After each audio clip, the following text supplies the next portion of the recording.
Welcome back again. It's your girl Atafa the Press. Well, my people, me here for drop the real news, news, reviews, everything in a one right this or right there, my people. So all me want to know to do is like up the video, share out the video, subscribe to my channel, my people. And if you're new to my channel, welcome. Let's get right into it. A corrupt government cannot liberate the people. If the head of the stream is corrupt, the entire river will be also. A blessed Sunday morning to you, my wisdom warriors. Wagwan, wagwan.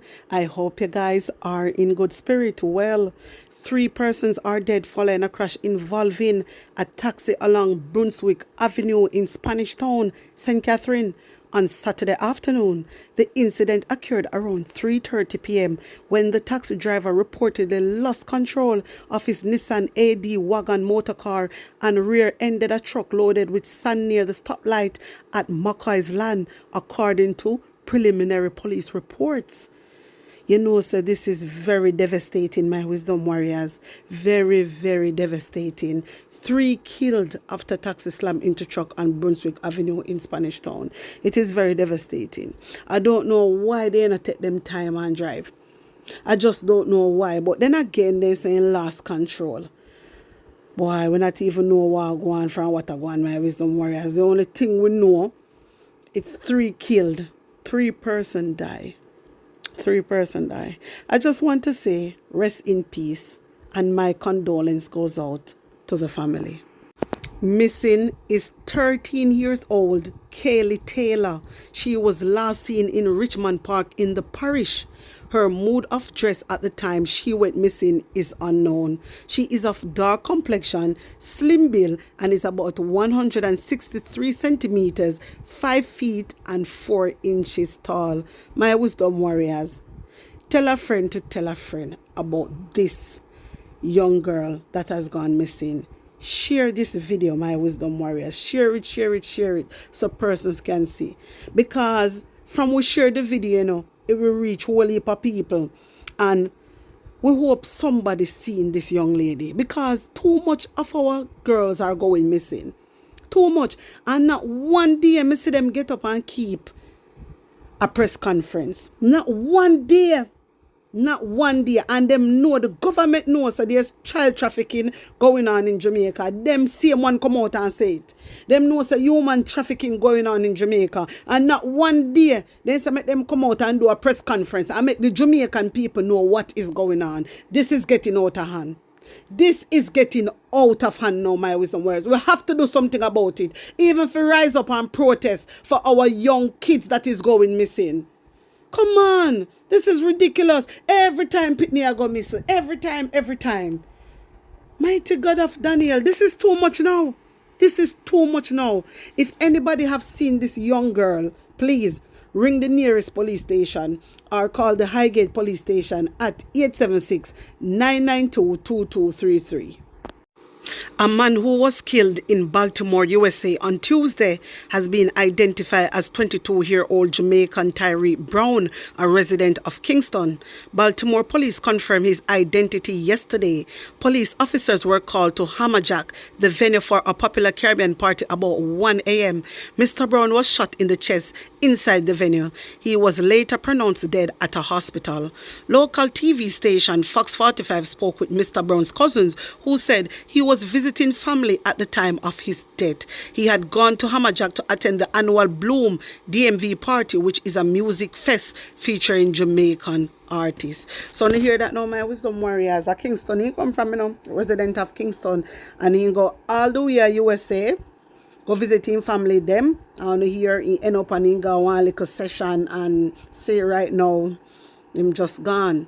He losing life just like that. I just want to say rest in peace and my condolence goes out to the family. Hear this. 24-year-old Makaya and her 3-year-old son has been missing from Old Harbour Bay in St. Catherine since Tuesday. My wisdom warriors, the family is pleading to everyone to help them find Makaya McLeod. You can imagine? This lady has gone missing. She and her 3-year-old son. And her 3-year-old son, my wisdom warriors. This place is, I just don't know what else to say. I just don't know what else to say, my wisdom warriors. Oh my God, right now the family is pleading because they have seen her September the 3rd, 2024. That's the last time she has been seen, my wisdom warriors. That's the last time. But if anybody have seen this young lady and her baby, please to contact the nearest police station. Take a look at her. Maybe somebody see her. Please guys, just like and share this video because too much people is going missing in our country. And we need to put a stop into this. Too much people going missing. And you know, me just not understand how the government not talk about it. Even my wisdom warriors, even with the state care, 11 pitney gone missing within the space of 2 months. 11 from a state care. I'm not hear them keep no press conference. It's just like them not care. Them not care, my wisdom warriors. And we have to care, you know. And we have to show so we care. We the people. Me telling us say we have the power in our hand. Even though I say Andrew Holness, I go on like him have the power. Him not have no power. And we have the power. If we just unite. If we just unite, my wisdom warriors. But guys, wanna tell me what you think and tell me how you feel about this and put an honest opinion in the comment section. Take in this. Prime Minister Andrew Holness made a promise to complete 5 key things in his first 100 days in office. Within our first 100 days of government, we will start the legislative process to fix the date for general elections in Jamaica. Promises on top of promises. Can you guess how many were kept? Well, that didn't go too well. Let's see what he's promised in the last 100 days. October 4, 2023. In 2020, Andrew Holness had promised to build 100,000 houses by October 4, 2023. This promise was scaled down to 70,000 units, but up to the end of 2022, a total of only 15,477 housing units had been built under his administration since 2016. On October 6, 2023, 365 NSHP houses were promised, but only 160 homes were completed. On October 18, 2023, Holness promised he would lower the inflation rate, which was at 5.1%. But by November 2023, it was 6.3%, which was not only higher than October, but outside the BOJ's target range of 4.0 to 6.0%. On October 29, 2023, he promised significant investments to facilitate the transformation of the JCF. To date, many rank-and-file police personnel still await overtime payments. On October 30, 2023, Holness advocated for peace in the Middle East and the protection of human rights for all. Yet, Jamaica missed the UN General Assembly vote on humanitarian truce in Gaza on October 27, 2023. On November 2, 2023, Holness promised to make sure that all Jamaicans have access to water, then committed 50,000 water tanks, but said only 3,000 would be distributed.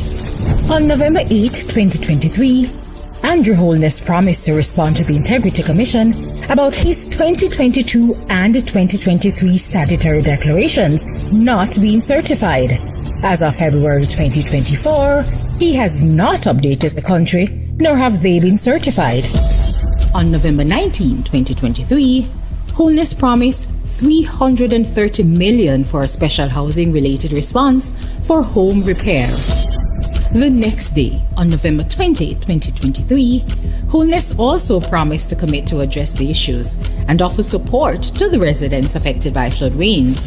As of February 2024, many residents are still waiting on said funds. On November 22, 2023, Holness repeated a promise he made in 2021, which was to provide 12,000 titles. On November 24, 2023, Holness promised $1.4 billion to clean up Jamaica. On November 25, 2023, Holness said that the government has shown they can keep the dollar stable. When he took office, the dollar was 121.22 to 1, and today the dollar is 156.80 to 1. On November 26, 2023, Holness promised to end energy poverty, lower light bills, and reliance on makeshift lighting solutions. On November 28, 2023, Holness repeated his promise to shift 50% of Jamaica's electricity to renewable energy, knowing that as he made the promise, the government had not sent off even one request for proposal in regards to this under the 8 years of his leadership. On January 8, 2024, Holness promised at minimum 500 new houses under the NSHP. On January 10, 2024, Holness promised to reimagine and reshape the way we utilize our markets island-wide. On January 17, 2024, Holness promised a Type 5 health center for Portmore, which is currently without a hospital. On January 24, 2024, Holness promised the 40 billion Spark program, which is supposed to revitalize secondary, parochial, and community roads across the island. On February 11, 2024, Holness promised to turn Clarkstown in Trelawney into a city. On February 12, 2024, Holness promised 1.52.0, indicating that he will increase the tax threshold. From 2016 until now, one thing remains constant: empty promises. Let's hear from Holness himself as to why he made these promises. So no government will be able to come and make false promises and hide the truth and tell you half-truths and trick you into voting for them, and then when them win, them throw on poison for you. Time come for a change. My wisdom warriors, wanna tell me what you think about this, because me tell you all the time say promises are comfort to a fool, and that are one thing Andrew Holness full of empty promises. Like the video, share it out, and subscribe to my channel. And if you're new to my channel, welcome. Big up on a nice clean self. One love.